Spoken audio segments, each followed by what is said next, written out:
الحمدللہ رب العالمین والصلاة والسلام علی سید المرسلین اما بعد فاعوذ باللہ من الشیطان الرجیم بسم اللہ الرحمن الرحیم الصلاة والسلام علیک یا رسول اللہ وعلی آلک وصحابک یا حبیب اللہ۔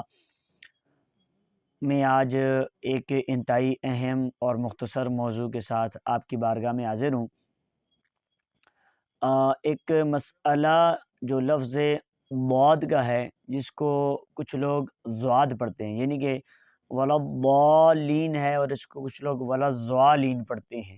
تو اس حوالے سے میں نے کچھ اس کی جو مخارج کے حوالے سے اس کے میں نے بات کرنی ہے کہ یہ لفظ حقیقتاً کہاں سے ادا ہوتا ہے، اس کا مخرج کیا ہے، اور جو اس کو ولضالین پڑھتے ہیں وہ کس نظریے کے تحت پڑھتے ہیں، ان کا اپنا کیا معمولات ہیں، اور یہ اصل میں حقیقت میں یہ لفظ کیا ہے۔ میں نے اس کے انشاءاللہ آپ کے بارگاہ میں اس کو انشاءاللہ پیش کرنا ہے۔ تو سب سے پہلے میں ایک چیز آپ سے عرض کر دوں کہ قرآن مجید کے جو الف سے لے کر یا تک حروف ہیں، یہ 29 ہیں، 29 ہیں۔ تو ہر حرف کے نکلنے کی ایک جگہ ہے۔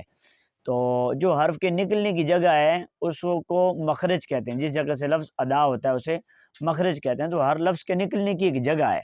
تو اب ہم دیکھتے ہیں کہ یہ جو لفظ ضاد ہے،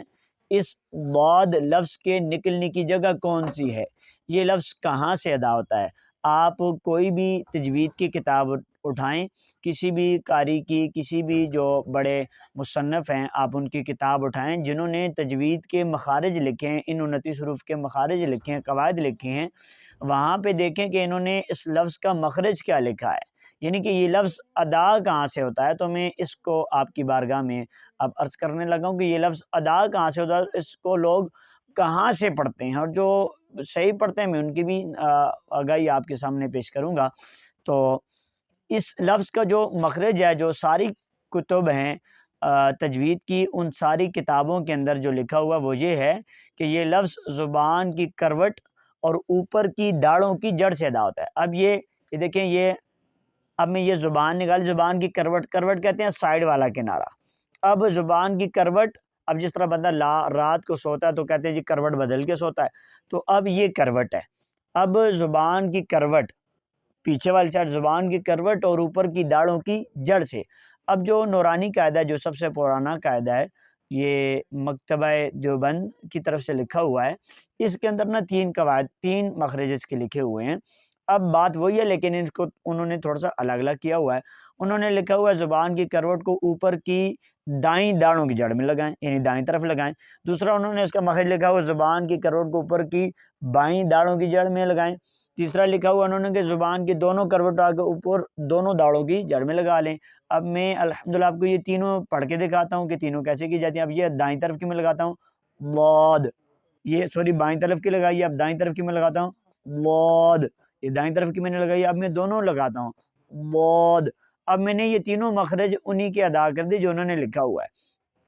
اب وہ میں نے جو نورانی قاعدے کے اندر مخارج لکھے ہوں وہی میں نے ادا کی ہیں، انہی مخارج کے تحت میں نے ان الفاظوں کو، اس لفظ کو تینوں جگہوں سے پڑھا ہے، اور اس میں کہیں پہ بھی ضاد کی آواز نہیں آئی، سیٹی کی آواز آپ کو نہیں آئی۔ تو اب یہاں یہ مسئلہ کلیئر بھی ہو گیا۔ اب دیکھیں مخرج کا کیا لکھا ہے کہ زبان کی کروٹ یعنی سائڈ کا کنارہ اور اوپر کی داڑھوں کی جڑ سے۔ اب آپ دائیں طرف لگائیں، بائیں طرف لگائیں، یا دونوں لگائیں، تینوں جائز ہیں، آپ تینوں کر سکتے ہیں، لیکن آسان کیا ہے عام بندوں کے لیے، وہ اس کو اٹھا کے اوپر کی دائیں داڑھوں کی جڑ میں لگائیں تاکہ اس کو آسانی سے ادا کیا جا سکے۔ اب یہ دیکھیں ضاد۔ اچھا، اب میں آتا ہوں دوسری طرف، دوسرے جو کچھ لوگ اس کو پڑھتے ہیں جی ضاد ولا ضالین۔ اب مجھے بتائیں اس میں جب بندہ پڑھے، آپ دیکھیں یہ بات ایسی ہے کہ ایک سادہ سا بندہ بھی بات کو سمجھ سکتا ہے۔ آپ پڑھیں جی ولا ضالین، پڑھیں آپ، جب آپ پڑھیں گے تو آپ کو کیا محسوس، ولا ضالین، تو یہ فرنٹ کے دونوں دانت استعمال ہو رہے ہیں، زبان کی نوک استعمال ہو رہی ہے، ولا ضالین، ضاد آپ پڑھ کے دیکھیں۔ اب ضاد پڑھیں گے، ولا ضالین پڑھیں گے، اب آپ کو واضح محسوس ہوگا کہ زبان کی یہ نوک اس میں استعمال ہو رہی ہے اور فرنٹ کے دانت استعمال ہو رہے ہیں، حتیٰ کہ یہ اس لفظ کے پڑھنے کے یہ والی جگہ نہیں ہیں، اس لفظ کے جو پڑھنے کی جگہ ہیں، نکلنے کی جگہ ہیں، وہ جگہ زبان کی کروٹ اور اوپر کی داڑھوں کی جڑ ہے، زبان کی کروٹ اوپر کی داڑوں کی جڑ ہے، نہ کہ اس لفظ کا مخرج زبان کی نوک اور فرنٹ کے دانت ہیں، یہ دونوں نہیں ہیں۔ اب اگر کوئی بندہ اس کو ولا زوالین پڑھتا ہے یا زواد پڑھتا ہے تو وہ فرنٹ کے دانت اور زبان کی نوک استعمال کر رہا ہے، تو یہ سیدھا سیدھا آپ سمجھ لیں کہ وہ تجوید کے جو قواعد ہیں، تجوید کے جو مخارج لکھے ہوئے ہیں، جتنی بھی تجوید کی کتابیں ہیں ان کے اندر جو اس لفظ کا مخرج لکھا ہوا ہے کہ یہ لفظ کہاں سے ادا ہوتا ہے، تو وہ بندہ سراسر تجوید کے خلاف پڑھ رہا ہے، اب اس کے برعکس جا رہا ہے۔ اب وہاں پہ لکھا ہوا ہے زبان کی کروٹ اوپر کی داڑوں کی جڑ میں لگا کے ادا کریں، اب بندہ زبان کی نوک لگا رہا ہے، اب فرنٹ کے دانت استعمال کر رہا ہے، تو وہ خلاف جا رہا ہے تجوید کے۔ اب اس کا کیا ہوتا ہے، اس کا معنی بھی بدل جاتا ہے اور اس سے نماز بھی ٹوٹ جاتی ہے۔ اگر کوئی آگے امام اس طرح کی نماز پڑھتا ہے تو اس امام کے پیچھے نماز نہیں ہوتی۔ میں ایک مکتبہ دیوبند فکر کے مولانا مفتی ظفر علی خان جو کراچی میں ہیں، جو وصال کر چکے ہیں، ان کی ایک ویڈیو میں نے دیکھی تھی جس میں انہوں نے اس کے بارے میں بتایا تھا، آپ اس کو یوٹیوب پہ سرچ کر کے دیکھ بھی سکتے ہیں۔ انہوں نے اس کے بارے میں کہا تھا یہ ولضالین ہے، ضاد ہے، زواد نہیں ہے۔ ان کا جو کوئی اس کو زواد پڑھتا ہے تو ان کا اس کی نماز نہیں ہوتی، ٹوٹ جاتی ہے۔ تو انہوں نے تو یہاں تک کہا ہے کہ جو بندہ کوئی اس کو ولضالین پڑھے، زواد پڑھے، تو اس کا نکاح بھی ٹوٹ جاتا ہے، کیونکہ وہ جان بوجھ کے غلط پڑھ رہا ہے۔ تو انہوں نے اس بارے میں یہ کہا ہے۔ وہ بھی یہی کہتے ہیں کہ زبان کی کروٹ اوپر کی داڑوں کی جڑ میں لگا کے اس کو ضاد پڑھنا ہے، نہ کہ زواد پڑھنا ہے۔ اس میں زواد اس کو نہیں پڑھنا تاکہ اس کے اندر سیٹی نہ آئے، فرنٹ کے دانت سامنے کے دانت نہ استعمال ہوں، زبان کی نوک نہ استعمال ہو، بلکہ جو اس کا مخرج جو لکھا ہوا ہے کتابوں کے اندر، ساری کتاب، کوئی بھی کتاب آپ اٹھائیں، کوئی بھی قاعدہ آپ اٹھائیں، اس قاعدے کے اندر اس کا یہی مخرج لکھا ہوا ہے کہ زبان کی کروٹ کو اوپر کے داڑوں کی جڑ میں لگانا۔ نورانی قاعدے میں جو میں نے ابتدا میں بیان کیا، وہاں 3 ڈفرینٹ جو لکھے ہوئے ہیں الگ الگ، اب وہ تینوں بھی ان میں بھی یہی ہے کہ زبان کی کروٹ اوپر کی دائیں داڑوں کی، اب وہاں دائیں بائیں اور دونوں لکھا ہوا ہے، لیکن پہلے بات یہ ہے کہ زبان کی کروٹ اور اوپر کی داڑوں کی جڑ میں، اب وہاں ایک طرف دائیں لکھا ہے، ایک طرف بائیں لکھا ہے، ایک طرف دونوں لکھا ہوا ہے۔ تو اب اصل میں وہاں پہ بھی یہی لکھا ہوا ہے کہ زبان کی کروٹ کو اوپر کی داڑوں کی جڑ میں لگانا ہے۔ تو جیسے آسانی ہو، کوئی دائیں طرف لگا سکتا ہے تو دائیں طرف لگا کے پڑھ لے، بائیں طرف لگا سکتا ہے تو بائیں طرف لگا کے پڑھ لے، دونوں لگا سکتا ہے تو دونوں لگا کے پڑھ لے۔ حتیٰ کہ میں نے جہاں تک یہ قرآن مجید سیکھا ہے، پڑھا ہے اور الحمدللہ پڑھا بھی نہیں ہے، تو مجھے جہاں تک سمجھ آئی ہے کہ اس لفظ کو جو آسانی سے ادا کیا جا سکتا ہے وہ زبان کی کروٹ اوپر کی بائیں داڑوں کی جڑ میں، یہ دیکھیں ضاد ولا ضالین، اب یہ میری بائیں طرف ہے، دائیں نہیں ہے، بائیں طرف زبان کی کروٹ کو اوپر کی داڑوں کی جڑ میں لگانا یہ آسان ہے۔ ابتدا میں بندہ جب کوئی سیکھتا ہے تو اس کے لیے تھوڑی سی مشکل ہو جاتی ہے، لیکن وقت کوشش کرے تو ایک ٹائم آتا ہے کہ یہ لفظ ٹھیک ہو جاتا ہے۔ میں امید کرتا ہوں کہ میرا یہ جو